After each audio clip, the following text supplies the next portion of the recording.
কে বারণ করছিল যে বেশি ভিতরে যাও না যাও না।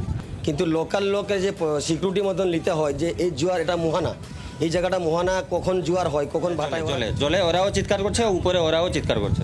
তারপর তখন আমি ওখান থেকে নৌকো নিয়ে এলাম। নৌকো নিয়ে এলে যখন নৌকোটা না উপরে ড্রোন উঠছে, যখন ওরা চিৎকার করে তখন আমি ওখান থেকে। হ্যালো গাইজ, আশা করি আপনারা সবাই অনেক ভালো আছেন। চিরদিনই তুমি যে আমার সিনেমার অভিনেতা রাহুল ব্যানার্জি আমাদের মাঝে আর নেই। তিনি দীঘায় শুটিং করতে গিয়ে জলে ডুবে মারা গিয়েছেন। না তাকে ষড়যন্ত্র করে মারা হয়েছে, তো পুরো বিষয়টি আজকের এই ভিডিওতে তুলে ধরা হবে।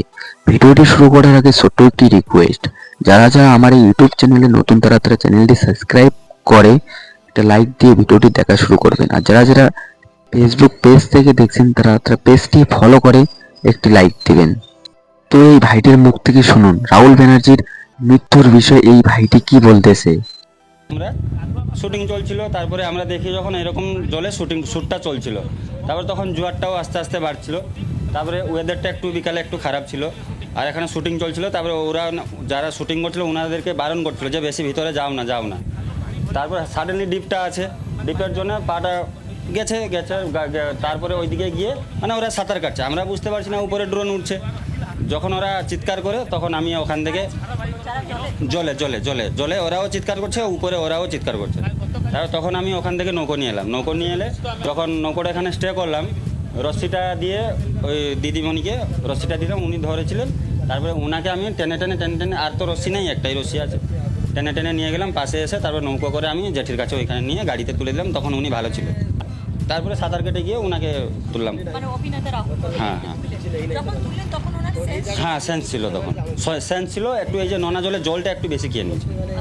আপনাদের কাছে পারমিশন রয়েছে কিনা, তখন তাদের তরফ থেকে জানানো হয়েছিল এমনটাই দাবি যে তাদের কাছে সব রকমের অনুমতি রয়েছে। অথচ এখন কিন্তু পরিষ্কারভাবে পুলিশ যেটা জানাচ্ছে যে এই যে এখানে শুটিং চলছে, জলে নেমে শুটিং চলছে, ড্রোন ব্যবহার করা হচ্ছে, তার কোনো রকম কোনো কিন্তু অনুমতি ছিল না। আরেকটা বিষয় একটু স্পষ্ট করতে চাইবো, তার মানে প্রত্যক্ষদর্শীদের বয়ান থেকে যেটা জানা যাচ্ছে যে অভিনেতা এবং অভিনেত্রী তারা দুজনেই ছিলেন, দুজনেই দুর্ঘটনাগ্রস্ত হয়েছিলেন।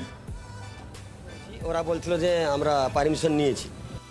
তো এই ভাইটির মুখ থেকে শুনতে পেলেন তারা নাকি ড্রোন দিয়ে শুটিং করতেছিল। হঠাৎ করে তারা তাদের চেঁচামেচি শুনতে পায়, আর তখন ভাইটি তাদের উদ্ধার করতে যায়। এই ভাইটি একটি রশি দিয়ে অভিনেত্রীকে উদ্ধার করে। অভিনেত্রীকে উদ্ধার করার পর রাহুল ব্যানার্জিকে উদ্ধার করেছিল। তখন রাহুল ব্যানার্জি জীবিত ছিল। রাহুল ব্যানার্জি সমুদ্রের নোনা জল একটু বেশি খাওয়ায় তার মৃত্যু হয়ে যায়। আল্লাহ তাআলা কার মৃত্যু কখন কিভাবে নেবেন আমরা কেউ জানি না। তো রাহুল ব্যানার্জির মৃত্যুর বিষয়ে আমরা অনেক দুঃখিত। আজকের ভিডিওটি এখানেই শেষ করছি। দেখা হচ্ছে এরপরে অন্য কোনো ভিডিওতে। ভিডিওটি যদি ভালো লাগে তাহলে একটি লাইক দিবেন। আল্লাহ হাফেজ।